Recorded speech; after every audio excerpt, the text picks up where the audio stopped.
Bonjour à toutes et à tous, j'espère que vous allez bien. Je suis très heureuse de vous retrouver aujourd'hui pour une nouvelle vidéo, un nouveau jour, un nouveau dimanche.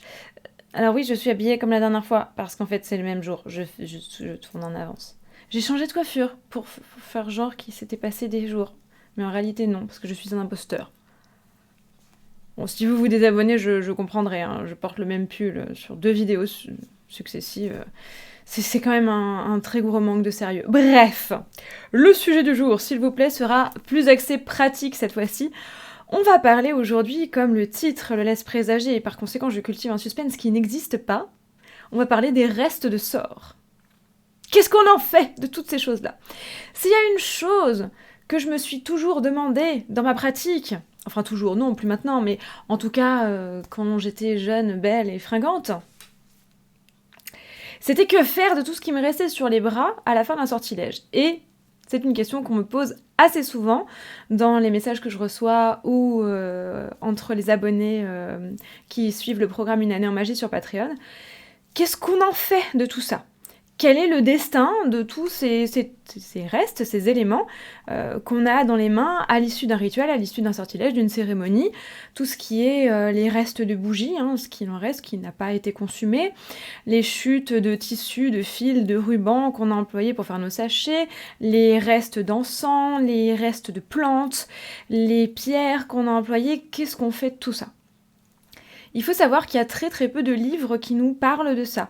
La plupart des bouquins font cesser le sortilège au moment où on lève le cercle, au moment où on a donc terminé le travail sur le sortilège.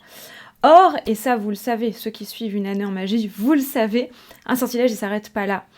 Dans tous les sortilèges que je vous propose d'ailleurs sur Une année en magie, vous avez sans doute remarqué qu'il y a toujours une section que j'appelle après le sortilège et qui concerne en fait tout ce qu'on fait de ce qui nous reste sur les bras au sujet du sortilège et ce qu'on est censé faire après pour qu'il suive son cours correctement, donc tant au niveau spirituel qu'au niveau matériel. Et ça, c'est une lacune que je trouve assez dommageable dans la plupart des livres sur le sujet parce que on se retrouve avec des choses dont on ne sait absolument pas quoi faire et on n'en dispose pas toujours de la meilleure manière qui soit, tant au niveau éthique, écologique et compagnie qu'au niveau spirituel. Du coup, on va voir un petit peu aujourd'hui ce qu'on peut faire de ça, tant dans un aspect spirituel que dans une optique de bien gérer ce qui est en fait du domaine des déchets ou du domaine des restes. Parce qu'une chose que je vois assez souvent sur les restes de sorts et qui me donne des cauchemars et de l'urticaire à faire pâlir d'envie un alligator, c'est on va enterrer les choses pour les rendre à la nature. On va enterrer un reste de bougie pour le rendre à la nature. Les bougies, pour l'immense majorité, sont en paraffine. La paraffine, c'est du pétrole. Voilà. Bref, fin de la parenthèse. On va rager aujourd'hui, vous avez l'habitude. Alors, petite parenthèse, petit disclaimer, on va pas parler de ce qu'on fait des offrandes dans cette vidéo. Parce qu'en fait, il y aura une autre vidéo sur le thème des offrandes et on en parlera donc à ce moment. À ce moment-là. Ici, on va vraiment se concentrer sur les restes de sorts, puisque c'est un sujet qui est déjà assez vaste comme ça, puisque les restes de sorts, ça peut être énormément de choses différentes, et les offrandes, on y reviendra. Point. Applique la ponctuation, on ira, ce sera mieux. Bref, qu'est-ce qu'on fait des restes ? Je vais vous donner 4 grandes options. Mais on verra aussi pour tous les autres restes. On va commencer par ça. Les restes généraux de sorts, qu'est-ce qu'on en fait ? 4 options. Première option, qui est sans doute la plus évidente, on les garde !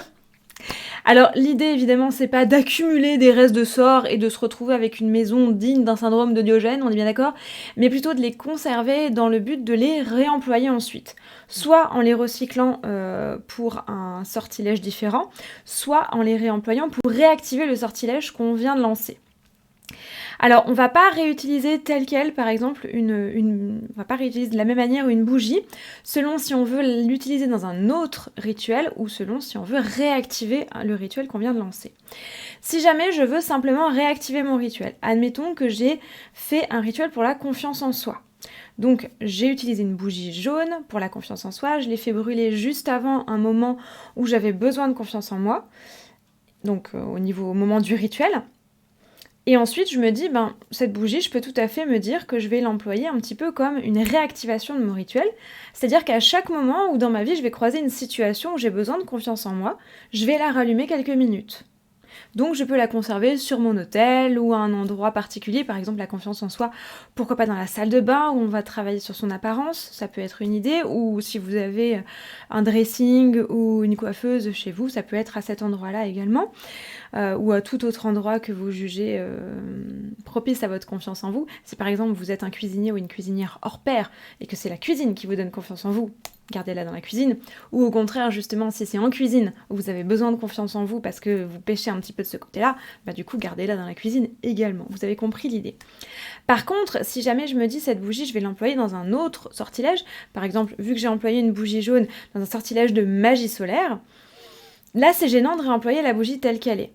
Du coup ce que je peux faire, c'est faire fondre la cire de cette bougie-là pour en créer une nouvelle, à condition d'utiliser une mèche neuve. On vous dit très souvent pour les sortilèges qu'il faut employer des bougies neuves et qu'il ne faut jamais réemployer les bougies pour d'autres sortilèges. C'est vrai, parce qu'il ne faut pas que les énergies d'un sortilège soient contaminants pour un sortilège suivant. Cela dit, c'est un punaise de gaspillage et c'est hyper dommage. Alors, les astuces anti-gaspi, utilisez des petites bougies, vous savez, les toutes petites, ou alors découpez vos grandes chandelles en tronçons en fonction de ce que vous allez employer, ou alors faire fondre la cire et créer une nouvelle bougie à condition que la mèche soit neuve. Voilà. Le petit tips de Tata Lily du dimanche, c'est cadeau, ça me fait plaisir. Mais vous avez compris. Et ça va être la même chose pour les chutes, par exemple, de tissus, qui pourront être combinées entre elles, peut-être comme un patchwork pour créer un nouvel élément. Et si jamais vraiment vous avez l'impression qu'il y a des résidus du rituel qui collent, eh bien, qui collent à votre matériau, vous avez toujours l'opportunité de l'exécrer. Voilà, donc c'est très simple. On l'exècre, on reconsacre derrière et tadam, on se retrouve avec un objet tout neuf. Donc ça c'est vraiment bien pour éviter le gaspillage, pour éviter d'utiliser des éléments à outrance, pour éviter de se retrouver avec des chutes de bougies de partout. Alors certes, les chutes de bougies, on peut aussi les utiliser en lumière d'ambiance, ça marche très bien aussi. Mais enfin, quand on pratique beaucoup, au bout d'un moment, les lumières d'ambiance, il y en a quand même beaucoup à la maison. On va pas s'éclairer à la bougie jusqu'à la Saint-Glinglin, les enfants. Donc, voilà, soyez créatifs, cherchez un petit peu et essayez autant que possible de faire du neuf avec du vieux. Et c'est toujours une bonne idée. Option number 2. Les brûler, parce qu'on les déteste et qu'on a envie de les voir souffrir. Pas du tout. Non, évidemment, brûler quelque chose, c'est une option qui nous est assez souvent conseillé, tout simplement parce que le feu réduit en cendres et a cette idée de purification et aussi d'élévation, puisqu'entre la fumée et la cendre, on a l'idée de libérer les énergies. Du coup, brûler des restes de sorts, il y a l'idée de les faire complètement disparaître, pour qu'ils ne puissent pas interférer avec autre chose, et de les libérer en fait de leur carcan matériel pour leur laisser suivre leur cours et permettre au sortilège de s'activer. Donc c'est plutôt une bonne chose. Cela dit, il faut faire attention parce qu'on brûle souvent des choses qui n'ont absolument pas vocation à être brûlées. On ne doit brûler que les éléments qui s'y prêtent et qui ne présentent pas de risque sanitaire. Alors attention, c'est valable pour beaucoup de plantes séchées, mais il y a certaines plantes dont la fumigation est toxique, donc faites attention à ça. Les plantes toxiques, en règle générale, évitez de les brûler parce que les émanations peuvent être toxiques.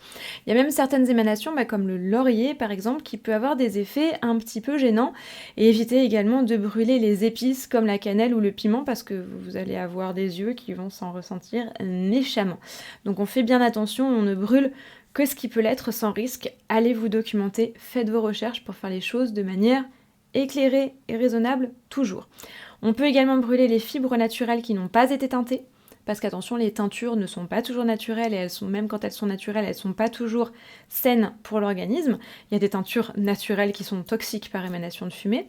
On peut brûler le papier, là encore on fait attention que le papier n'ait pas été teinté avec des colorants qui peuvent présenter des risques, et qu'on n'ait pas écrit dessus avec des encres gênantes. Par exemple, si vous avez écrit dessus avec un marqueur à alcool, c'est une très mauvaise idée de le brûler. Vous pouvez brûler tout ce qui est en bois, là encore, bois non teinté et non traité. Bref, tout ce qui est globalement brut, qui n'a pas subi de traitement et dont les fumigations ne présentent pas de danger pour vos poumons, vous pouvez les brûler, à condition naturellement de le faire dans un cadre extrêmement sécurisé. Si on le fait à l'intérieur, on fait en sorte que ce soit bien ventilé, on utilise uniquement des récipients inifugés et on ne tient pas les objets à la main, mais on les tient avec une pince pour éviter de se brûler les petits doigts. Alors quand vous avez fait ça, vous pouvez tout à fait en plus récupérer les cendres. Soit vous pouvez les disperser aux quatre vents si vous avez envie de chasser votre sortilège, mais vous pouvez aussi les conserver dans un bocal hermétique. Vous pourrez vous en servir pour d'autres choses, par exemple pour le tracé de certains cercles, pour confectionner du sel noir, pour servir d'isolant énergétique, pour des sortilèges de bannissement, de désenvoûtement, etc. Les cendres, c'est globalement quelque chose qui se réemploie assez facilement en magie, donc là, rien ne se perd. Rien de secret non plus, hein, n'est-ce pas Lavoisier? Tout se transforme, hein, toujours est-il. Vous pouvez également conserver vos cendres d'encens, hein, aussi, dans la même optique. Et ne vous inquiétez pas, vous pouvez tout à fait tout mélanger toutes les cendres ensemble dans un bocal et tout agiter, ou alors vous pouvez les séparer, mettre les cendres d'encens d'un côté, les cendres de plantes d'un autre, etc. À vous de voir ce que vous préférez. Moi personnellement, je mélange tout. Voilà, parce que je trouve que ça fait un petit melting pot assez sympa. Option number 3, les exécrés. Comme je vous l'ai dit tout à l'heure par rapport aux bougies, on en a déjà donc parlé tout à l'heure. C'est une pratique magique qu'on avait pas mal détaillée dans une année en magie également. C'était dans le numéro que je vous dise pas de bêtises. Attends, je vais chercher pour retrouver ça. Je sais que je l'ai noté quelque part. Numéro 14, mars 2020, si jamais ça vous intéresse. Voilà, sachez que tous les numéros sont en barre d'infos. Hein.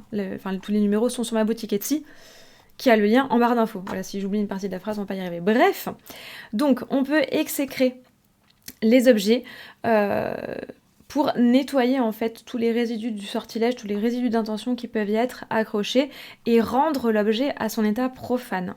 C'est-à-dire on le débarrasse complètement de toute la magie qu'on a pu mettre dedans, on en fait de nouveau un objet de la vie quotidienne et soit on peut le réemployer donc dans la vie de tous les jours, soit on peut le consacrer de nouveau pour un usage magique autre. Pas de mots mieux que ça. Ça par exemple, ça peut être très utile pour certaines pierres, certains objets, pour les bougies on l'a vu, pour du tissu que vous voulez employer par exemple pour confectionner autre chose qu'un sachet magique. Si jamais vous voulez garder des plantes pour les consommer par exemple, ça peut être intéressant d'exécrer pour rendre ces objets à leur état premier et en faire un usage, soit un usage complètement différent, soit un autre usage magique. Et là, si vous avez gardé vos cendres, c'est tout bénef, parce qu'on utilise beaucoup la cendre dans les rituels d'exécration, justement. Et enfin, quatrième option, tout ce qu'on ne peut pas ni conserver, ni brûler, ni exécrer, on le jette. Ah oui, on va pas tout garder. Le zéro déchet, c'est bien, mais c'est pas toujours faisable. Si vraiment vous pouvez pas le recycler, si vraiment vous pouvez pas le réutiliser, va falloir s'en débarrasser. Mais on va faire les choses comme il faut.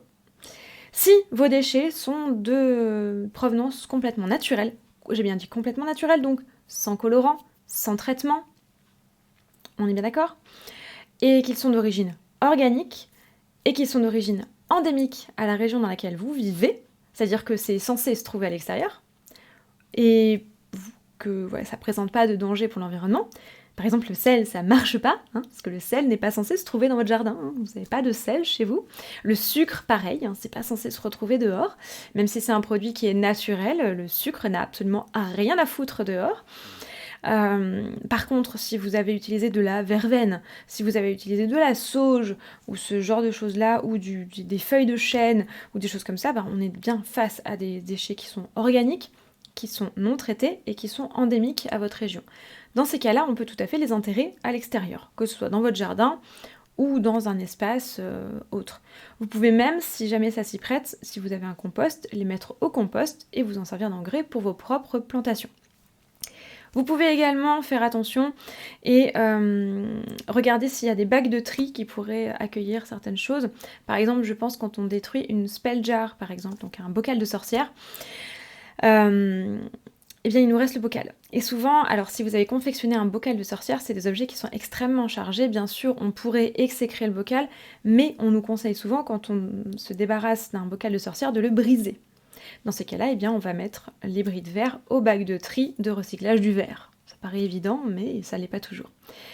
Par contre, tout ce qui va être bougie en paraffine, tout ce qui va être ruban en satin, parce que le satin c'est rarement une matière naturelle dans les rubans, tout ce qui va être tissus qui ont été teintés, colorés, et vous ne savez pas si les colorants sont naturels, tout ce qui va être dérivé de plastique ou de choses comme ça, tout ce qui va être nocif, le sel dont je vous parlais tout à l'heure, le sucre, etc., c'est aux déchets ménagers, aux ordures ménagères, dans la poubelle.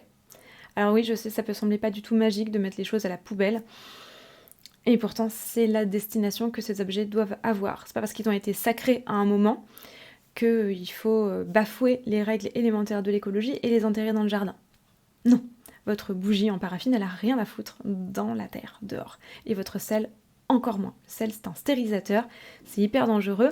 Le sucre, ça peut être toxique pour les plantes et pour les animaux.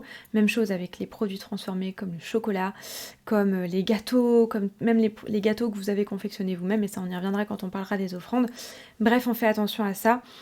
Il y a très peu de choses en réalité qui peuvent s'enterrer dans la nature. Il faut vraiment que ce soit en gros les plantes que vous avez employées, un bout de bois, éventuellement un bout de ficelle que vous allez découper en tout petits morceaux pour ne pas que les animaux s'étouffent en les avalant. Je parle de la ficelle de chanvre non teintée, non traitée.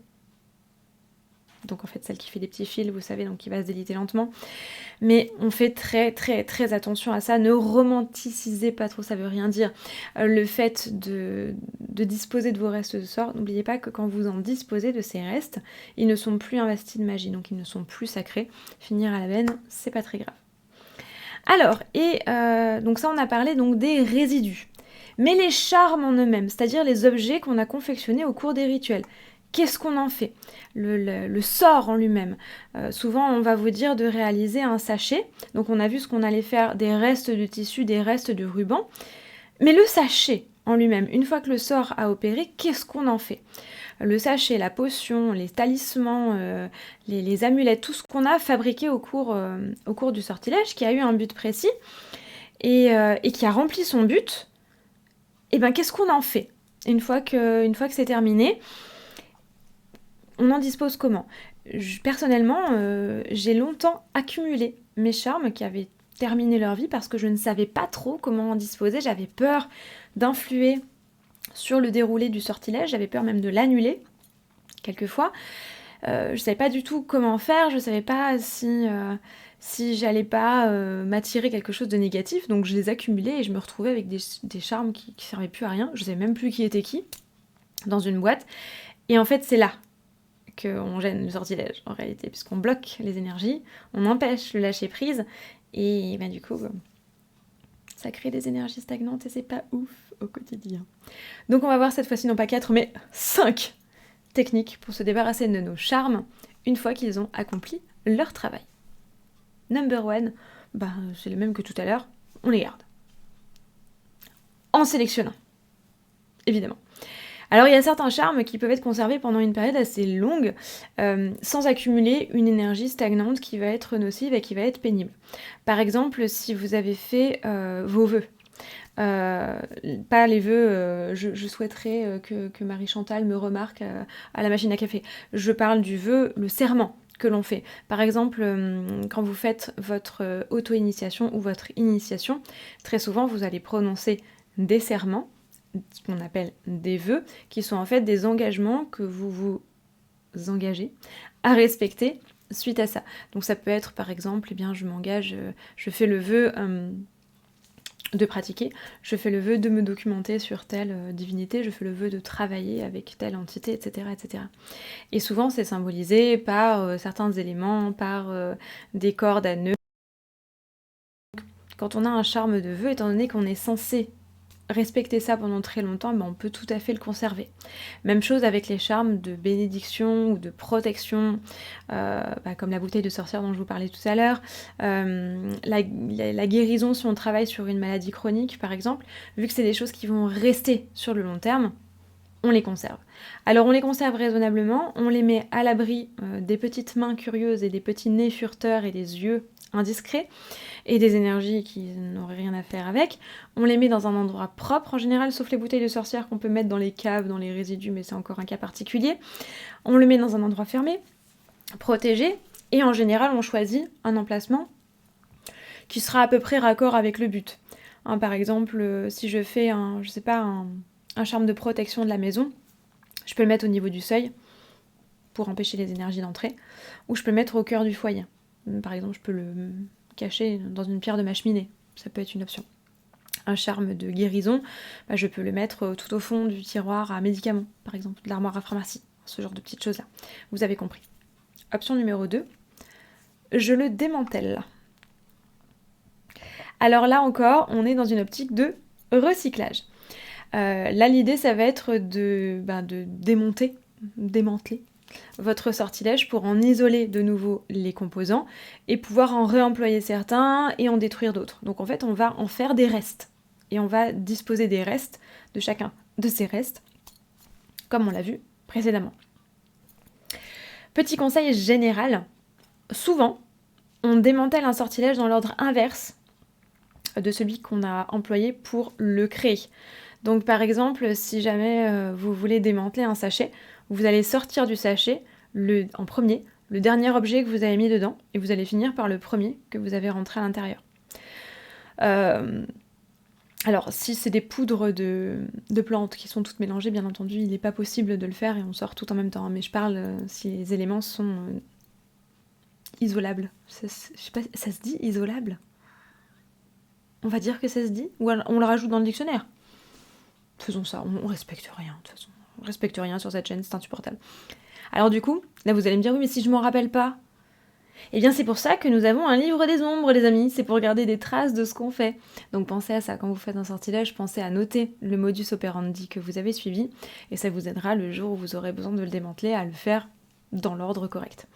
Et donc on dispose de chacun des éléments qu'on a récupérés ainsi, de la même manière qu'on va disposer des restes de sorts. Donc on peut exécrer, on peut détruire, on peut brûler, enterrer, vous avez compris. Je ne vous rebats pas les oreilles encore avec la diatribe que vous venez d'écouter il y a 10 minutes. Option numéro 3, on brûle. On aime brûler des trucs dans la magie. Bon là, c'est la même idée que les restes de sortilèges. On peut tout à fait brûler certains charmes qui ont été créés. Par exemple, si vous avez fait un charme en gravant un symbole sur une écorce de bois, vous pouvez tout à fait le brûler du coup, puisqu'il est complètement naturel si vous n'avez pas teinté votre symbole. Si vous avez ramassé un bout de bois dehors et qu'avec un couteau vous avez gravé votre sigil dessus, il est tout à fait possible de brûler ça. Là par contre, je vous déconseille de conserver les cendres de ces charmes-là. Il vaut mieux les disperser aux quatre vents, évidemment toujours en respectant l'environnement, on est bien d'accord, parce que comme ça vous allez libérer les énergies et vous allez éviter de les bloquer et de les conserver. Donc voilà, c'est des choses qui peuvent être tout à fait envisageables, et là encore on fait bien attention à ce que l'on brûle pour qu'il n'y ait pas de reste. Et si jamais vous voulez brûler quelque chose, je reprends l'exemple de l'amulette gravée sur un morceau de bois et qu'il y a un élément dessus qui pose problème, par exemple si vous l'avez passé sur un ruban de satin, vous enlevez le ruban de satin, vous brûlez juste l'amulette en bois et le ruban de satin finit à la benne. Voilà. Option numéro 4, toujours comme les restes de sorts, on les enterre dehors. Là encore, uniquement pour le complètement naturel, l'organique et le biodégradable. Et qui ne représente pas de risque endémique aussi, et qui ne représente pas de risque pour la faune et pour la flore. Donc par exemple, je ne sais pas, si vous avez fait sécher des oranges, vous avez fait une guirlande d'oranges pour Yule, et vous avez fait sécher des oranges. Là, il n'y a aucun souci, si vos oranges n'étaient pas traitées, vous pouvez tout à fait les enfouir dans la terre, au contraire, ça fera plaisir, une petite bête qui passe par là. C'est des petites choses qui peuvent être tout à fait enterrées. Donc l'enfouissement, ça va permettre de rendre à la terre certaines énergies que vous avez employées et de faire en sorte qu'elles s'y décomposent. En fait, on va laisser la terre décomposer les choses. Donc ça peut être tout à fait envisageable. Par contre, on conseille en général d'enterrer les charmes, non pas dans votre jardin, mais à un endroit où on ne va pas souvent voir, où on ne va jamais, où on n'est pas susceptible de repasser, parce qu'il y a une vieille superstition qui dit que si on remarche à un endroit où il y a eu un sortilège, on reprend le sort. Du coup, ça peut être un petit peu gênant si c'est quelque chose qui est vraiment terminé, et qu'on n'a plus envie de voir dans notre vie ou qui est complètement devenu inutile. Par exemple, si vous avez fait un sortilège pour susciter une nouvelle rencontre amoureuse, que vous avez eu cette rencontre amoureuse et que ça se passe super bien, bah vous n'avez pas envie de faire une nouvelle rencontre amoureuse, ça n'aurait aucun sens. Du coup, repasser à l'endroit du sortilège, ce serait prendre le risque de vous exposer à rencontrer quelqu'un qui vous mettrait la tête à l'envers, et ça, c'est pas forcément souhaitable. Donc, réfléchissez bien à l'endroit où vous allez l'enterrer, choisissez de préférence un endroit où vous n'allez pas souvent, voire où vous ne retournerez plus. Option numéro 5, bah vous l'avez anticipé, poubelle. Là encore, hein, si on ne peut pas en disposer d'une autre manière, et ben poubelle. Par contre, on jette pas le sort tel quel à la poubelle. On prend toujours bien soin de le démanteler avant, pour qu'il ne soit plus un sortilège. Donc là encore, on enlève les éléments dans le sens inverse de leur assemblage, un par un, et on les casse, on les déchire, on les découpe, on les écrase. Bref, on fait en sorte de détruire la chose pour qu'elle ne ressemble plus du tout au charme de départ et pour que les énergies soient complètement dispersées et que ce soit complètement détruit. Donc on fait attention pour que les énergies ne stagnent pas. Si vous jetez votre charme tel quel, ben votre charme va continuer d'agir, il va juste continuer d'agir loin de vous dans un environnement qui ne sera pas très propice à une action bénéfique. Alors évidemment, tout ça, c'est des options qui peuvent être adaptées en fonction de vos charmes. Vous n'êtes pas obligé de choisir une option. Comme je vous l'ai dit tout à l'heure avec mon exemple d'amulette sur bois avec ruban de satin, vous pouvez tout à fait traiter le ruban de satin d'une manière et traiter l'amulette sur bois d'une autre. À vous de voir, puisque de toute façon, vous allez démanteler. À vous de choisir la solution qui sera la plus adaptée à chaque élément de votre charme, de votre sortilège. On est d'accord.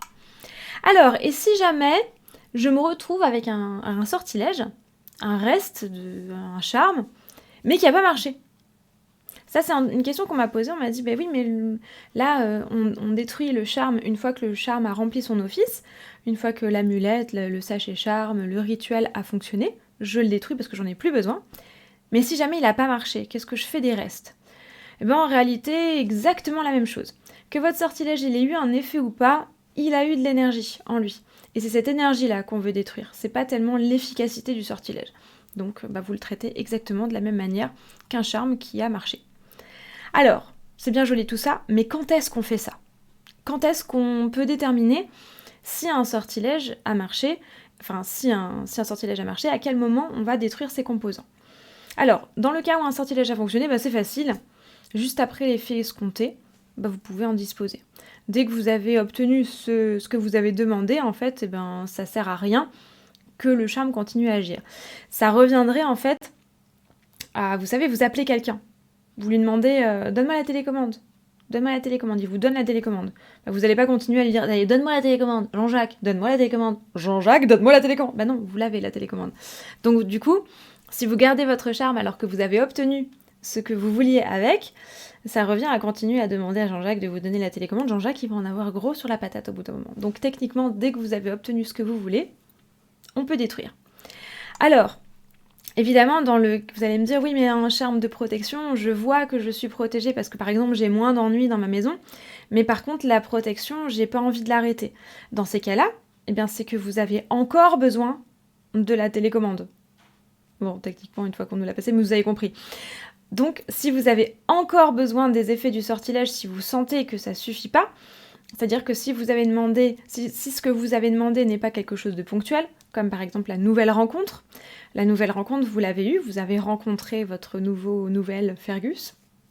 Fergus, c'était le nom général qu'on donnait, qu'on donne toujours, à l'être aimé par défaut dans Une année en magie. Pour ceux qui n'ont pas suivi, on les appelle Fergus.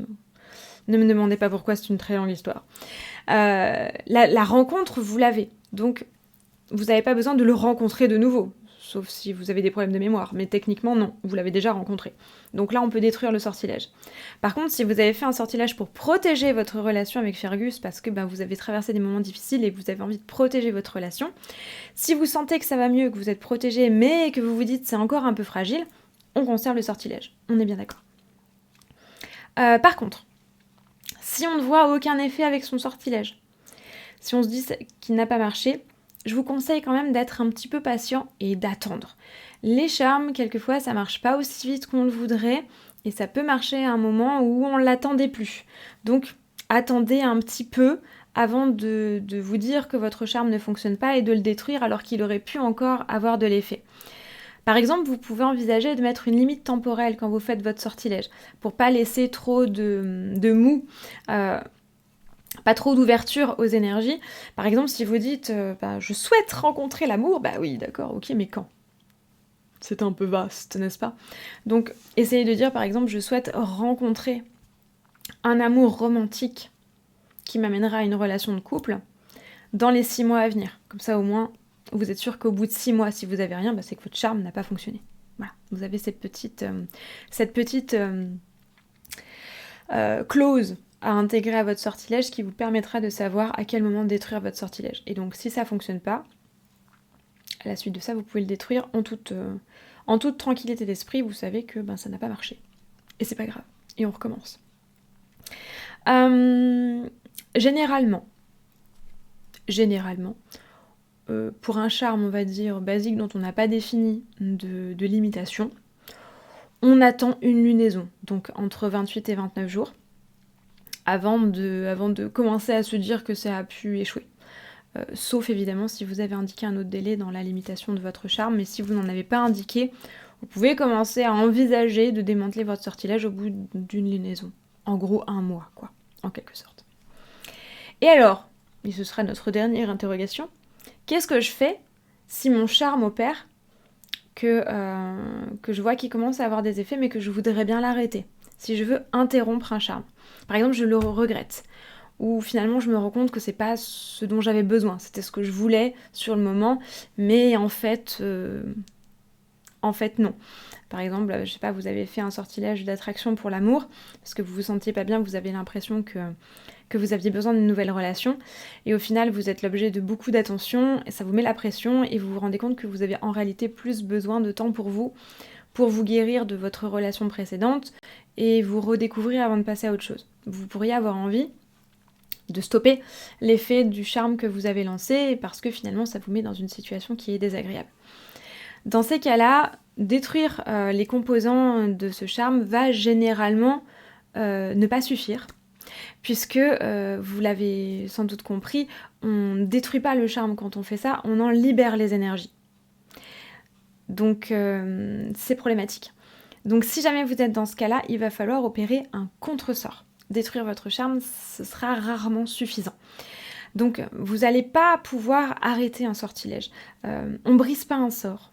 Il y a une réplique du film The Craft, Dangereuse Alliance, qui est extrêmement juste. C'est un film qui est sorti à l'époque où on ne racontait pas encore que des conneries dans les films sur la sorcellerie, qui dit qu'on ne brise pas un sortilège, il doit suivre son cours. Et c'est très vrai. Une fois que vous avez lâché l'énergie d'un sortilège, eh bien elle va suivre son trajet. Donc ce que vous pouvez faire, sans pouvoir l'arrêter, c'est la dévier, la faire partir sur autre chose. Mais c'est une notion complexe sur laquelle on reviendra également ultérieurement. Ça ne tiendrait pas dans cette vidéo-là, ça fait déjà 32 minutes que je blablate. Je sais que les adeptes des 20 minutes doivent être en PLS en train de faire des bulles dans leur salive, donc je vous dis ça en toute amitié, bien entendu. Je suis moi-même adepte des vidéos de 20 minutes, donc je peux pas critiquer ça. Mais vous avez compris, on peut pas, ça suffira pas de détruire juste le charme. Vous allez juste libérer les énergies et du coup le charme continuera à opérer. En revanche, vous pouvez opérer un contre-sort, un contre-charme, un contre-sortilège, un contre ce que vous voulez, pour dévier cette énergie sur une autre cible et faire en sorte qu'elle suive son cours, mais ailleurs, là où vous l'aurez décidé.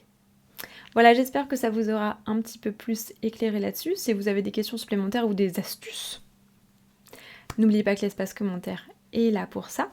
Si cette vidéo vous a plu, n'hésitez pas à lui laisser un petit j'aime, un petit commentaire, parce que j'adore vous lire et échanger avec vous, et à vous abonner à la chaîne si ce n'est pas déjà fait, et si vous avez envie de me revoir. Peut-être pas.